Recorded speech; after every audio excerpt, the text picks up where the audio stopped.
Undan ko'ra ishlasangiz bo'lmaydimi? Faqat yeb ichib yotmasdan. O'zing darma etsan, hammani o'zingga o'xshab turmagan. Qanaqa tushunish kerak buni? Bilasanmi kim bu? Hozir miyam ko'rib qol. Bilasanmi kim? Kim? Kimmidir ikkinchi xotin. Kimdir spansiya qiladi. O'shanga yashab bersa bo'ldi. Nima deganingiz bu? Uyalmaysizmi bunaqa gaplar gapirishga, bilmay turib odammi?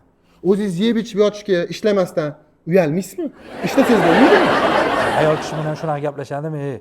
Hurmatlarni qilib gaplashsang-chi, mehmonlar. O'zing eshityapsanmi? Ishlamas ekan, faqat yeb ichib yashab bersa bo'ldi ekan. Chiqib kira qilsin xachabi. Turmayman, Bular shuni orqasidan pul ishlayotganlar. Sog'lom hayot tarzi loyihasini asoschisi. Odamlarni to'g'ri yashashga o'rgatar ekanlar. Nimasi yomon? Mashka. Mashabonu.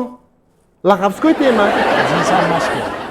1,5 mingta odamni to'g'ri yo'lga solibdilar shu kungacha. 1,5 mingta. Voy, 1,5 mingta odam uxlatganmisiz? Kursingiz pulmi? Qarang. Bir oylik kursimizni $350.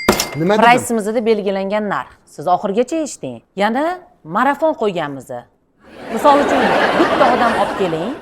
Har bitta olib kelgan odamingiz uchun men $100 dan pul beraman. Serios.